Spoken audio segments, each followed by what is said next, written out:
Did you know? On this site in 1978, paleontologists discovered the fossilized remains of a Tacosaurus. With its crunchy outer shell and meat-filled interior, the Tacosaurus could be eaten for lunch or dinner in the late Jurassic period. Did you know? In July 1847, Mexican forces under Major Honorato Monterroso placed their guns on the... Did you know? Under the full moon of July 27, 1847, did you know? These days, Rancho Papado's in the 1990s, did you know? Did you know?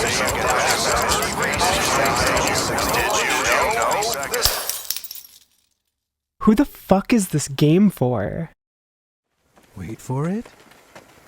Wait for it. Attack! Your fort just got triggered. Saints Row 2022 isn't the worst game ever made, but it is perhaps one of the most cowardly. It is a title designed by a group of developers who are so utterly ashamed of the series' past that they seemingly went through code with a fine-toothed comb to weed out any elements which could be deemed problematic. What's being sold to consumers is so poorly executed that I'm unable to fault someone who genuinely believes the final product to be an intentional act of sabotage meant to destroy the series entirely. It is honestly just that bad. An unfunny and unentertaining mess that sands down every edge to the point, or lack thereof, that I'm surprised the city it takes place in isn't composed entirely of spheres. Put even more bluntly, the team who made this game are axe murderers wearing the skin of a long-dead corpse, all while prancing about the place mockingly mimicking what once was, but with a face that has been stapled into a permanent look of disdain. Yet, as you surely know, no matter how much a serial killer wears the flayed outer organ of their victims, they cannot become that which they have so horrendously slaughtered. So believe me when I say, this is not Saints Row. It may be wearing its skin, with its name tattooed front and center, but it is a rotten bodysuit of sludge so devoid of personality and redeeming merit that even the people it wanted to court packed it up and walked away due to its unrelenting stench. It is a sad and self-loathing caricature which exists to make the developers feel better about themselves for having warped and twisted a once-beloved franchise into something more palatable for a modern audience. Now, don't get me wrong, I don't believe the developers intentionally set out to make a bad game, although they heavily failed in that regard as it is not a fun experience, but I do believe this product exists as some sort of apology, a way of atoning for the perceived sins of an edgier past. It's a game that so desperately wants to appeal to a new age crowd that it completely tossed aside everybody else, all while displaying unbridled contempt towards them. Most specifically, its fans. I don't like it, Eli. Yeah, no doubt. This fucker's hogging all the sloths. The biggest sign this isn't your father's Saints Row comes fairly early into the experience, when after arriving at your in-game apartment, you're greeted with a gigantic Progress Pride flag plastered loudly and proudly on your living room wall. It's a blatant mission statement from the developers that doesn't at all fit into the series or even the game at hand. Admittedly, this is a tricky subject to navigate on YouTube because it's not lost on me that no matter how eloquently I present my opinion, someone will no doubt call me homophobic or transphobic because I disagree with a pride flag in a video game. So before I get into things, let me state that I'm not anti-LGBT, nor am I opposed to gay iconography.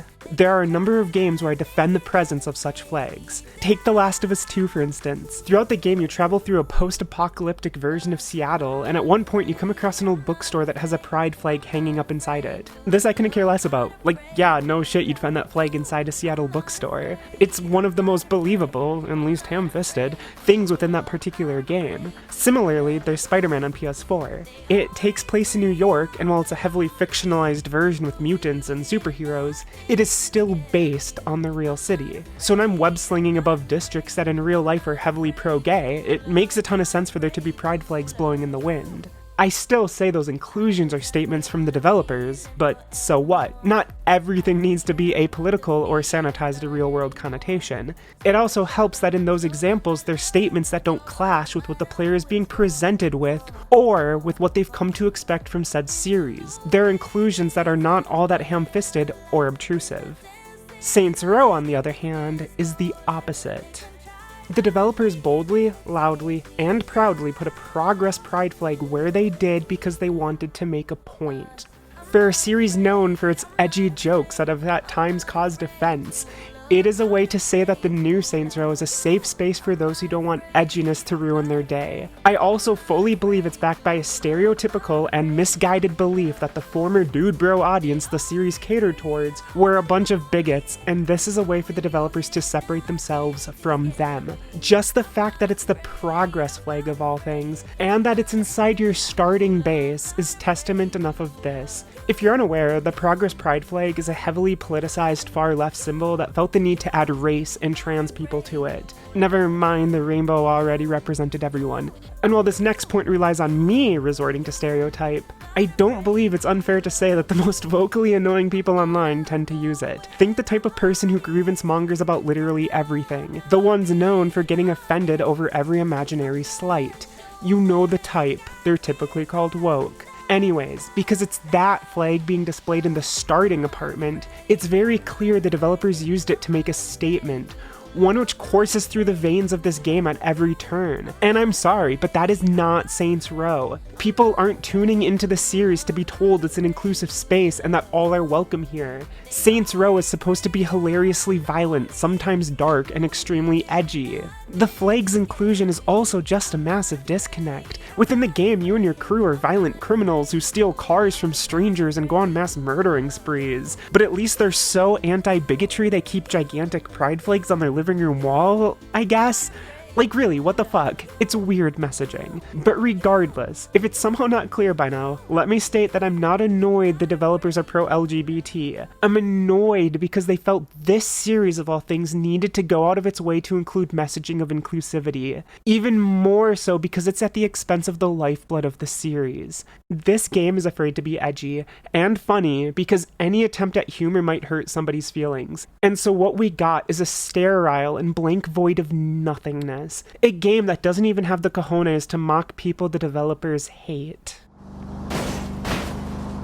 I'm offended.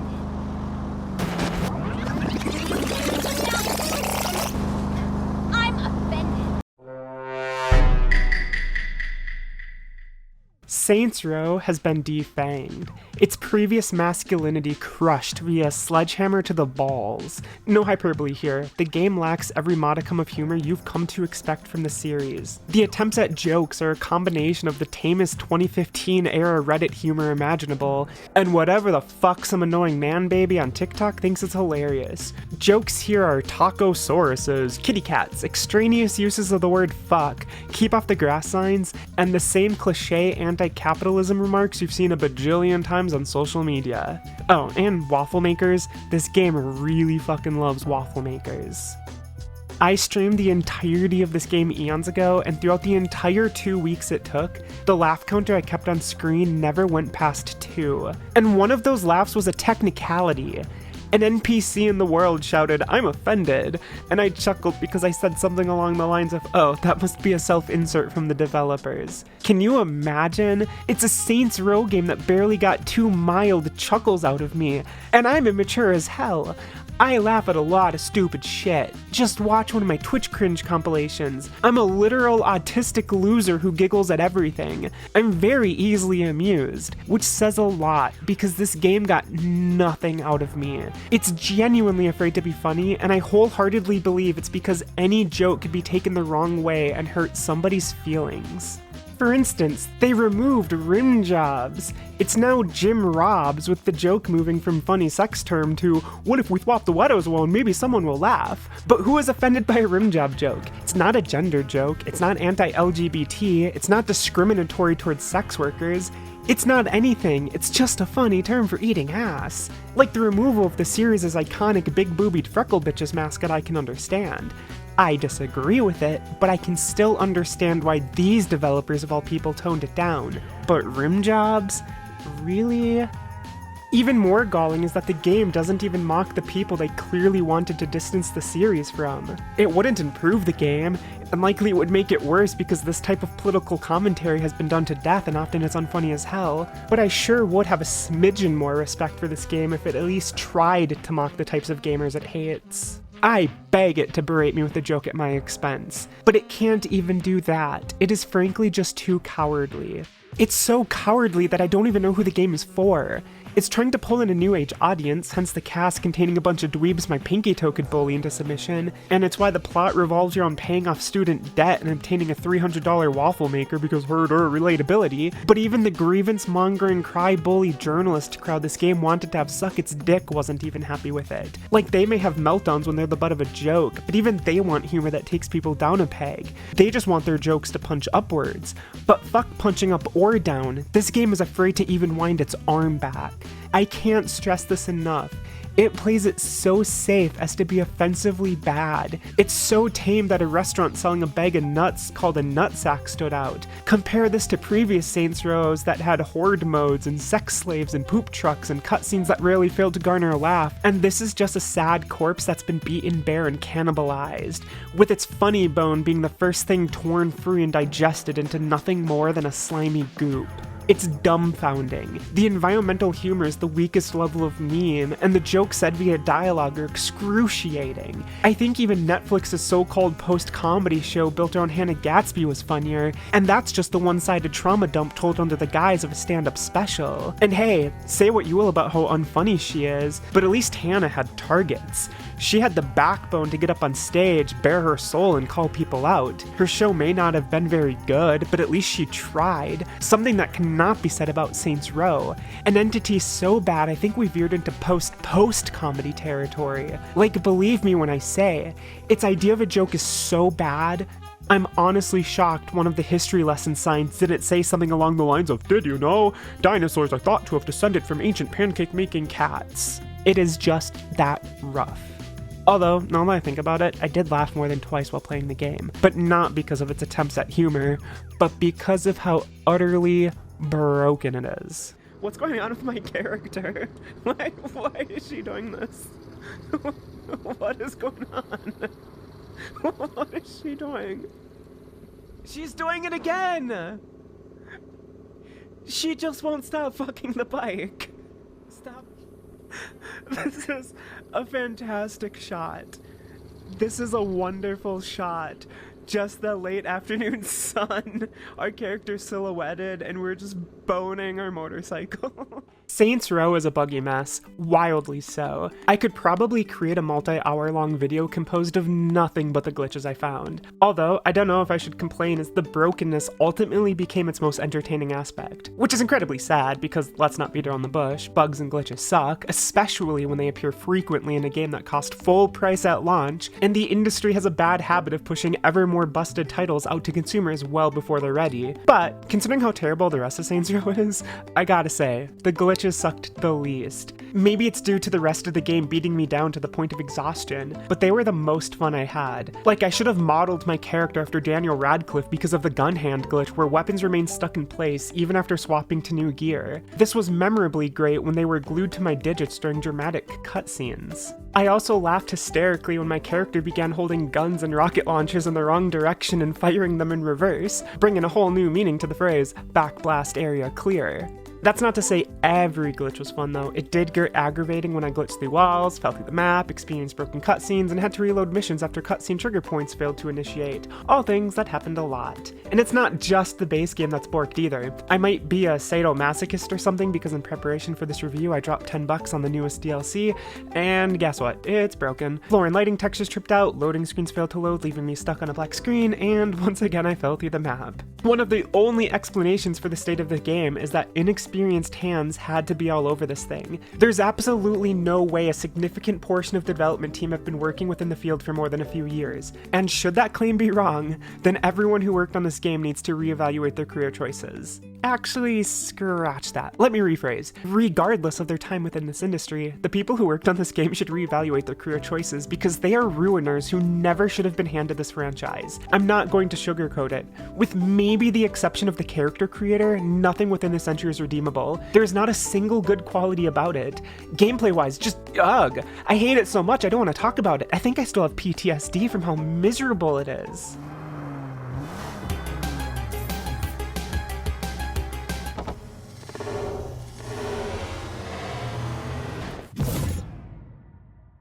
There's loads of games with awful stories, awful characters, and awful sound design that still manage to be worth playing because the gameplay elevates it. But that is not the case here. Playing Saints Row is a tedious slog, a laborious chore, an excruciating experience of repetitive motions. Hell, my IBS is more enjoyable than this travesty. The only reason I didn't qualify it as one of the worst games ever at the top of the video is because it technically functions and is playable. Things that cannot be said for the 99-cent trash that often gets pushed through various digital platforms, but don't have me mistaken. Saints Row is still very much bad. Everything about it is so basic and bare bones. For instance, the side activities are fucking trash. There's the history lessons I opened the video with, and oh my god are they so boring. It tries to tell the history of the world with a mostly straight face, and unless you find a Tacosaurus funny, then yeah, it's devoid of jokes. And there's tons of these. Who thought this was fit for Saints Row of all things? Then there's the stupid camera. The game loves this thing. So much content is designed around snapping pictures. You do this to unlock fast travel points, to get new items for the hideout, to complete various missions, and to finish side quests. You take so many boring ass photos of just random shit throughout the world. I kid you not. The heists in this game involve taking pictures of the target buildings, then waiting outside as other NPCs actually complete the heist, only aiding them as a wheelman once they've completed the fun part without you. Other side content includes finding over 100 drug drops, yay, collecting mailboxes, super duper, and sifting through garbage cans, an action that summarily sums up the game as a whole. I don't know what else to say, it's developer amateur hour. They couldn't even get the combat right, ignore that shooting and movement feels clunky and unforgivably floaty. It's the repetitive waves that curb stomped my soul into oblivion. You will engage in the exact same fight hundreds of times, just wave after wave after wave of the same bad guys. Made worse as the weapons you're permitted to buy and carry are pretty lame and tame. Nothing really sticks out as enjoyable to use, except for a rocket-powered football, which has extremely limited ammo reserves. Combat is so monotonous that I eventually just dropped the game down to easy, and it's not because the combat is too hard. It's not. No matter the difficulty, you likely won't die too often, but I just wanted fights to be over quicker. I found that on lower difficulties I shaved hours off my playtime, something that was all too welcome. As already mentioned, I streamed my entire first playthrough, and my audience was beat down by the repetitiveness of each fight. They were genuinely mad. I mean, bless their hearts for sticking with me to the end, but it was an ordeal for all involved. I'm surprised they still subscribed to me given I was essentially breaking the Geneva Convention by torturing them. Watching this game for the 60-ish hours it took to 100% in Platinum must be deemed cruel and unusual punishment. I know I'm using a lot of extreme language and metaphors to describe this game, but I don't know how else to emphasize how utterly desolate I felt playing Saints Row. The gameplay isn't even elevated by the rest of the side content, as so much of it is equally lazy. Whereas previous Saints Rows had fun and imaginative side activities, this one doesn't. They're largely variations of the same couple things. Steal a food truck, then fight waves of enemies. Wage war on various gangs, fight waves of enemies. Leave bad Yelp reviews. Fight waves of enemies, ride on top of a car, fight waves of enemies. And listen, I'm not going to be unfair and neglect to mention that many previous titles in the series result in extremely repetitive fights. I remember it being particularly galling in Saints Row 3, but on top of just being more fun to play, those fights often had some payoff to make it more bearable, be it funny cutscenes, funny dialogue, or some joke or reward to make it worthwhile. The player's time simply didn't feel wasted. There was entertainment value to be gleaned. But here it's not the case. There's nothing to look forward to. All you have in your future are repetitive waves of enemies, dull history lessons, shitty photos, more non-jokes, atrocious character interactions, bad cutscenes, and lame dialogue. It might be one thing if the mission design was creative or contained interesting set pieces, but this game takes a huge step back. There's not a single memorable set piece or action sequence. Everything is super basic. I sure hope you enjoy dragging stuff or riding on top of a car while shooting people, because you're gonna do it a lot, which is this game in a nutshell. Doing a lot of nothing, a lot. You mind unlocking it? Whoops, sorry about that. You're a fucking maniac. Well, you know, I have a lot of practice and pent-up rage. I hear that. Parents? Alimony. There's so much more I could riff on this game for, like how the helicopter side missions often trip out because the engine running the game can't seem to properly account for the physics of the items you're picking up, or how the out-of-bounds limit on missions is suffocating, constantly chastising you for leaving the area, never mind you're still like 5 feet from the objective. This becomes all the more detrimental in missions where the spawn areas for enemies break and they're stuck well outside your sight range and you can't kill them without failing. This stifling bubble appears within the newest DLC too, something that completely breaks the purpose of an open world sandbox. The sound design is also bad. Huge chunks of the time it's as if you're underwater. Drive a car while being chased and shot at by the police and you'll swear half the audio files didn't properly load in. But it's not just heavy action scenes either. Walk through the city or visit the desert on a leisurely drive and it's all too apparent how much ambient noise is just non-existent. Even the biggest engines on the most powerful car comes across like a soft hum. If forced to give Saints Row 2022 some compliments, I guess I'd give kind words to the destructibility of the world itself. This series has always been goofy and non-realistic, and so I like being able to drive through most obstacles. Fuck trees. Paul Walker would still be around if our world acted like this. Likewise, the monster truck has some good crush physics. Cars squish in a satisfying way. It's probably the most standout technical detail of the whole game, which makes sense as it's not unique to this title. These devs didn't code it, previous entries already had good squishability. But hey, kudos to the devs for managing to port that aspect over without fucking it up. Have a cookie.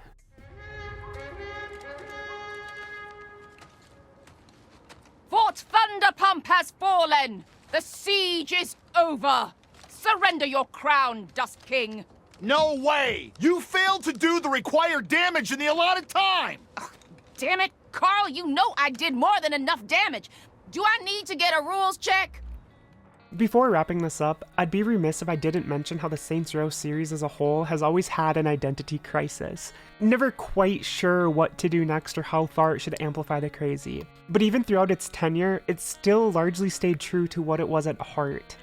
That is until the developers of this game came around and devoured it. Saints Row 2022 is a game trapped in a bubble, created by developers who are trapped within a bubble. Every aspect of it is completely out of touch with the franchise and with what fans have come to expect from it. It's a game not made for a pre-established audience, but for a clique of ideological equals the developers likely follow on Twitter. The title of this video, Saints Row, is cowardly and ashamed of its past, and I stand by that declaration. This game desperately wanted to throw its old audience away and to distance itself from what it thought of as detrimental to the current cultural climate. It stems from a mindset of the same think pieces which deride South Park as being a gateway to the alt-right, but that completely misunderstands why people like edgy content.